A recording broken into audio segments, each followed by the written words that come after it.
안녕하세요. 이거피 교수의 신간 읽기입니다. 오늘 리뷰할 책의 제목은 스토리텔링 대화법, 코리 로슨 지음, 김완규 옮김, 느낌이 있는 책에서 22년 9월 15일에 출간하였습니다.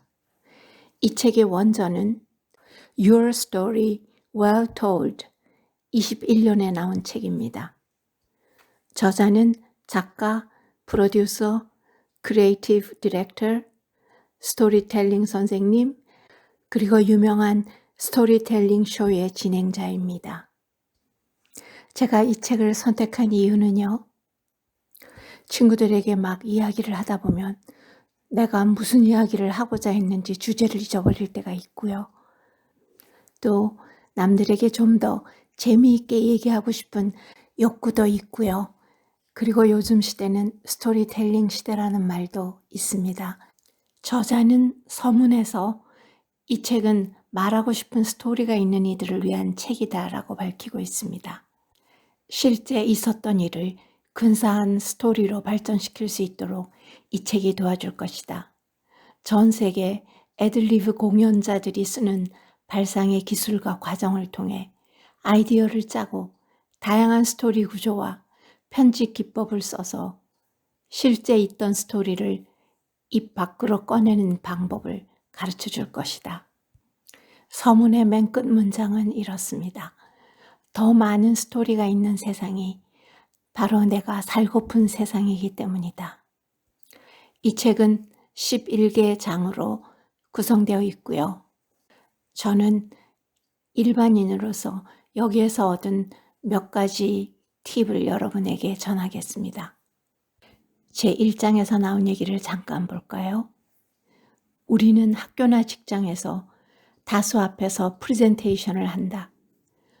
나는 프레젠테이션을 더 멋지게 만들 수 있는 최고의 비결은 바로 스토리텔링이라고 믿는다.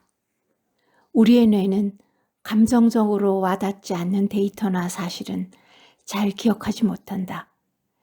스토리는 감정을 건드린다.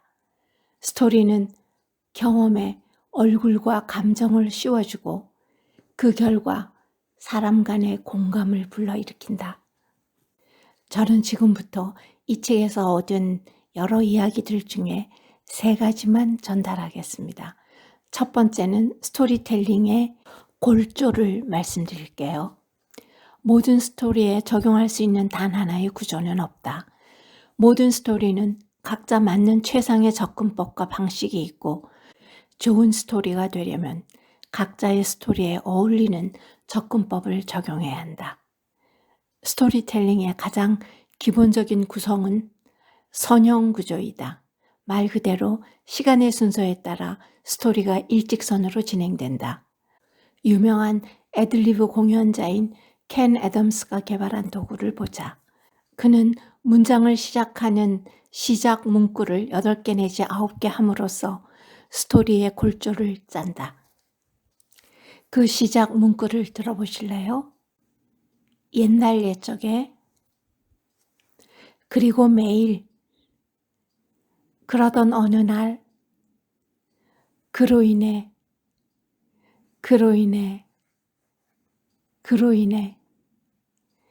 그러다 마침내 그날 이후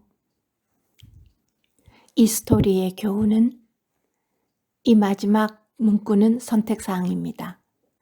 여러분은 이 시작 문구만 들어도 스토리의 골조가 어떻게 이루어지는지 짐작이 가시죠? 우리가 옛날에 많이 듣던 옛날 이야기도 이런 구조를 가지고 있었지요. 그럼 간단히 설명을 더 해보겠습니다. 모든 스토리에는 옛날 옛적에라는 말이 핵심적으로 들어있다. 이 말의 뜻은 누구에 대한 스토리인가, 장소는 어딘가, 전체적 배경은 무엇인가, 시간대는 언제인가, 그런 정보가 들어있지요. 두 번째 문구인 그리고 매일, 이 문구는 스토리에서 무엇이 정상인지를 알려주고 캐릭터의 일상적인 패턴을 얘기해준다. 그리고 세 번째 문구인 그러던 어느 날은 일상적인 패턴을 파괴함으로써 뭔가 다른 일이 생길지도 모른다는 기대를 듣는 이에게 심어주게 된다. 스토리텔러가 흔히 겪는 문제점은 두 가지이다. 어디서부터 스토리를 시작해야 할지 모른다는 것과 스토리처럼 느껴지게 만드는 법을 모른다는 것이다. 그러던 어느 날이야말로 스토리를 시작하기 좋은 지점이다. 네 번째 도입구는 그로 인해 이 문구는 스토리 골조 중에서 이 지점에서 제2막에 접어들게 된다. 이제 메일의 패턴이 파괴되고 원인과 결과를 만들어내는 사건이나 결정이 나온다. 스토리의 몸통은 그로 인해를 통해 주로 일어난다. 여기서 캐릭터가 시험에 들고 내적 결정을 내리고 누구와 어째서 어떻게 상황을 해결하는지 밝혀진다. 그래서 기본 구조에서 그로 인해가 3번 나오죠. 그러면 7번째 시작 문구인 그리고 마침내는 예상대로 스토리의 클라이맥스다. 사건이 최고조에 달한 지점이다. 저자가 하와이에서 몽유병을 겪은 스토리의 클라이맥스는 저자가 신문지로 몸을 가린 채 방 열쇠를 달라고 하자 호텔 직원이 신분증을 제시하라고 하는 부분이다. 마지막 시작 문구인 그날 이후는 스토리 흐름의 끝을 찾기에 적절한 시점이다. 클라이맥스 사건 이후 무엇이 변했는가, 그리고 삶이 어떻게 바뀌었는지를 보여줄 수도 있다. 세상을 바라보는 시각이나 태도의 변화, 깨달음 등이 될 수 있다. 저자는 그날 이후 여행을 갈 때 꼭 잠옷을 입고 잔다고 합니다. 자, 이렇게 선형적 스토리의 기본 골조를 이해하면 거기에다 살을 붙이고 변화시킨 비선형적 스토리가 있습니다. 비선형적 스토리 구조에는 꽃잎 구조, 북엔드 구조, 플래시 구조, 그리고 영웅의 여정이라고 불리는 구조가 있습니다. 더 많이 알고 싶으시면 책을 읽어보세요. 두 번째로 여러분에게 전하고 싶은 이야기는요. 어떤 스토리를 사람이 많은 곳에서 전하려고 하면 생각이 나지 않죠. 그것을 기억할 수 있는 연상 암기법에 대해서 조금 설명하겠습니다. 우리는 짧은 스토리에 너무 복잡한 메시지를 담으려는 경향이 있다. 스토리에는 단순하지만 탄탄한 콘셉트가 딱 하나만 있어야 한다. 자신에게 실제 있었던 경험을 얘기하는 것이지만 내 이야기에 몇 개의 비트를 줄 것인가를 생각해야 한다. 여기서 비트의 의미는 스토리가 진행되고 그 다음 무슨 일이 일어날지 관객이 궁금해하는 순간을 말한다. 그래서 내 스토리를 몇 개의 비트로 쪼갤지 정한 다음에 그 비트를 후크에 연결한다. 여기서 후크는 고리라는 뜻이겠지요. 자신이 가장 익숙하게 이미지를 떠올릴 수 있는 그런 걸 택하면 되는데, 예를 들면 내 스토리의 비트가 5개라면 나의 오른쪽 손가락 5개를 후크로 사용해서 거기에다가 각 비트를 걸고 그것을 기억하는 것입니다. 아마 대중 앞에서 이야기를 할 때는 이 과정이 꼭 필요하겠죠. 마지막 3번째로 여러분에게 전하고 싶은 이야기는 스토리 연습을 할 수 있는 게임을 소개하겠습니다. 2가지 게임만 소개하겠는데요. 첫 번째 게임의 제목은 그 말을 들으니 생각나는데 입니다. 2명씩 짝을 지어 한 명이 제시한 단어를 시작으로 다른 한 명이 한 가지 짧은 기억을 말한다. 예를 들어 제시 단어가 치즈라면 어릴 때 도미노 피자가 중국 식당으로 배달 왔던 게 생각나요. 그러면 다른 한 명이 그 말을 들으니 생각나는데 삼촌 생일날 가족끼리 저녁 식사를 하러 중국 식당에 갔었어요. 그 말을 들으니 삼촌이 처음으로 저를 승마장에 데려갔단 날이 생각나요. 그 말을 들으니 미국 전역을 차로 돌아다녔을 때 보았던 로데오가 생각나네요. 그 말을 들으니 자동차 여행에 전 애인과 싸웠던 일이 생각나요.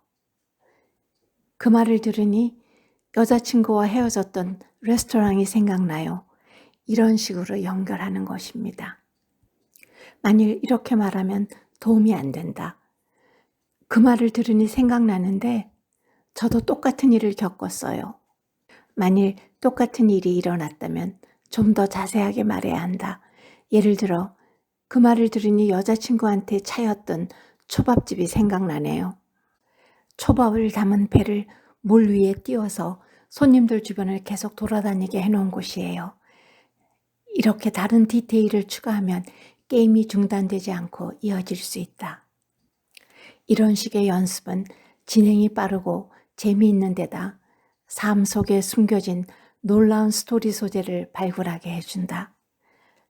여러분도 아이들을 데리고 혹은 모임에서 한번 해보시면 굉장히 좋을 것 같아요. 두 번째 게임의 제목은 맞아 그리고입니다. 맞아 그리고는 각자 의견의 중요성을 인정해준다. 이 게임은 혼자서도 할 수 있고 여러 사람이 할 수도 있다. 아이디어를 마치 공 돌리듯 다른 사람에게 넘기며 마지막 아이디어까지 스토리를 계속 진행한다. 모두 자기 차례를 시작할 때는 맞아 그리고로 운을 떼야 한다. 이 게임의 요령은 좋은 아이디어에 연연하지 말고 머리에 가장 먼저 떠오르는 아이디어를 사용해서 최대한 빨리 진행하는 것이다. 이 게임은 편견 없이 아이디어를 모을 수 있는 방법이기도 하다. 이 두 가지 기본 게임 외에도 다른 게임들도 책에 소개되어 있고 각 장의 연습 문제를 여러분이 다 해보시면 누구라도 스토리텔러가 되는데 큰 도움을 받으실 거라고 생각합니다. 저는 이 책을 매우 재미있게 읽었고 그리고 확실한 교훈도 몇 가지 얻었습니다. 감사합니다.